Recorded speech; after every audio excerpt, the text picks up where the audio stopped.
Assalamualaikum warahmatullahi wabarakatuh. Pada kesempatan ini kami ingin membacakan terjemahan Al-Quran surat Al-An'am ayat 61 sampai dengan ayat 70. Aku berlindung kepada Allah dari godaan syaitan yang terkutuk, dengan menyebut nama Allah yang Maha Pengasih, Maha Penyayang. Dan dialah penguasa tertinggi di atas semua hambanya. Dan dialah penguasa tertinggi di atas semua hambanya. Dan dikirimkannya kepadamu malaikat pengawas, sampai ketika maut datang menjangkau salah seorang di antaramu. Mereka diwafatkan oleh malaikat maut utusan kami, sedang mereka tidak pernah melalaikan kewajibannya. Catatan: maksudnya malaikat yang mengawasi setiap gerak-gerik dan tingkah laku manusia, lalu mencatatnya pada sebuah buku yang akan ditemui nanti di hari kiamat secara terbuka. Mereka mengawasi manusia secara bergiliran siang dan malam. Sedangkan dalam buku catatan malaikat itu tidak ada satu kejadian pun yang ketinggalan, baik yang besar maupun yang kecil. Malaikat pengawas itu dalam perumpamaan kira-kira sama dengan polisi rahasia dalam pemerintahan, namun sangat cermat menjalankan tugas. Kemudian mereka yang diwafatkan itu dikembalikan kepada Allah penguasa mereka yang sebenarnya, satu-satunya pemegang hukum yang adil. Lagi pula dia membuat perhitungan paling tepat. Tanyakanlah, siapakah yang mampu menyelamatkanmu dari bencana kegelapan baik di darat maupun di laut? Selain Allah, saat kamu memanjatkan doa kepadanya dengan merendah diri diiringi ucapan lembut, jika ia menyelamatkan kami dari bahaya kegelapan ini, pastilah kami akan bersyukur. Catatan: kalimat bencana kegelapan baik di darat maupun di laut secara lafziah dapat diartikan bencana yang timbul karena malam yang gelap gulita, karena tebalnya kabut, karena hujan lebat, dan sebagainya. Secara kiasan berarti kebodohan, kebingungan, pikiran kacau, tidak tahu apa yang akan diperbuat, dan sebagainya. Jika seseorang sedang ditimpa malapetaka atau rugi dalam perdagangan, misalnya orang Arab mengatakan hari sedang gelap. Dalam bahasa Indonesia, kata gelap ini sering juga dipergunakan sebagai kata kiasan, misalnya mata gelap, perdagangan gelap, istri, dan sebagainya. Bencana kegelapan di laut, misalnya laut yang mengamuk dengan gelombang dahsyat dalam keadaan kehilangan pedoman. Tidak ada mercusuar yang dapat dijadikan petunjuk jalan. Katakanlah, Allah lah yang menyelamatkan kamu dari bencana itu dan dari bencana lainnya. Namun setelah kamu selamat, kembali kamu menyekutukannya. Katakanlah, dia berkuasa menurunkan siksa yang akan menimpamu dari atas, atau yang muncul dari bawah kakimu, atau melibatkanmu dalam sengketa sampai pecah belah menjadi beberapa golongan, saat golongan yang satu baku hantam dengan golongan yang lain.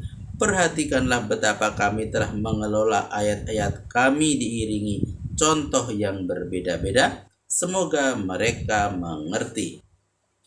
Catatan: kata siksa pada kalimat ini begitu universal sehingga apa yang disebut siksa yang menimpa dari atas itu tidak terbatas pada siksa yang pernah dialami oleh umat masa yang lalu seperti hujan kerikil, topan Nabi Nuh dan sebagainya, tetapi mencakup juga siksa yang telah mengancam umat manusia masa kini, misalnya bom yang dijatuhkan dari pesawat terbang serta peluru kendali yang diluncurkan dari jarak jauh maupun dekat dan bermacam-macam senjata mutakhir lainnya yang mungkin muncul pada abad-abad mendatang. Catatan kedua, seperti halnya siksa yang muncul dari bawah, misalnya torpedo dan peluru kendali yang diluncurkan dari kapal selam dan bermacam-macam senjata pembunuh lainnya yang pembuatannya sedang diperlombakan. Catatan ketiga, maksudnya Allah menjelaskan ayat-ayatnya dengan menampilkan contoh yang berbeda-beda. Ada yang dapat dijangkau oleh panca indera, misalnya penciptaan manusia, hewan, dan tumbuh-tumbuhan. Ada pula yang dapat dicapai dengan pemikiran, misalnya penciptaan bumi dan langit. Dan ada pula yang dapat diketahui dengan ilmu, misalnya penjelajah ruang angkasa dan seterusnya. Namun kaummu mendustakan Al-Quran, padahal apa yang dijelaskan dalam Al-Quran itu adalah benar. Tidak ada jalan lain. Katakanlah kepada mereka, aku tidak diserahi untuk mengurus urusanmu. Catatan, tugasku hanya menyampaikan, bukan untuk memaksamu menjadi orang beriman. Untuk setiap berita yang pernah diberikan dalam Al-Quran, ada tempat terjadi dan buktinya, kelak kamu akan mengetahuinya juga.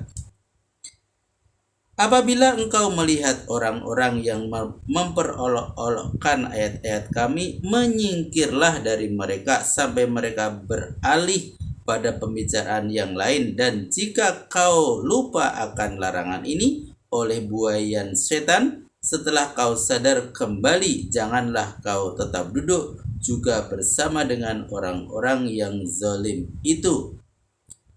Catatan, sekalipun ayat ini ditujukan kepada Nabi, berarti juga kepada seluruh umat muslimin.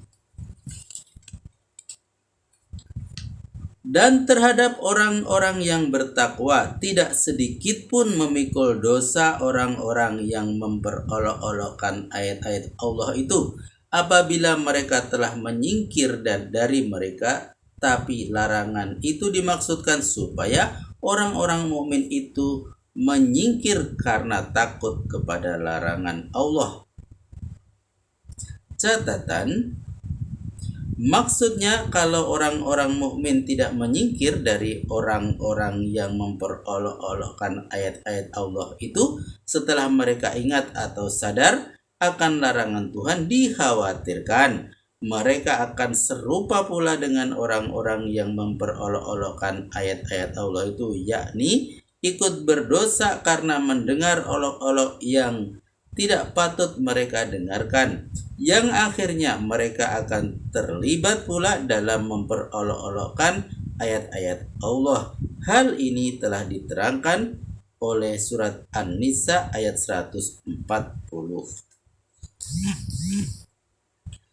Dan ditinggalkanlah mereka yang menjadikan agamanya bahan permainan dan olok-olok, dan mereka yang ditipu oleh kehidupan dunia. Dan berilah peringatan dengan Al-Quran ini agar masing-masing orang tidak dipurukkan ke dalam siksaan karena perbuatannya sendiri. Tidak ada yang akan melindungi dan membelanya selain dari Allah, sekalipun itu menebus dirinya tidak akan diterima, walau apapun tebusannya. Itulah orang-orang yang dipurukkan ke dalam siksaan dengan dosanya itu. Ada minuman air mendidih dan siksaan amat pedih yang disediakan bagi mereka karena kekafirannya dahulu. Catatan dipurukan sama dengan dibenamkan dengan paksa. Boleh juga ditafsirkan ditahan dengan paksa dalam neraka supaya tidak dapat menikmati surga. Maha benar Allah dengan segala firman-Nya. Alhamdulillahirabbil alamin, telah kami bacakan terjemahan Al-Qur'an surat Al-An'am ayat 61 sampai dengan ayat 70. Dan terima kasih, sampai jumpa pada video berikutnya. Wassalamualaikum warahmatullahi wabarakatuh.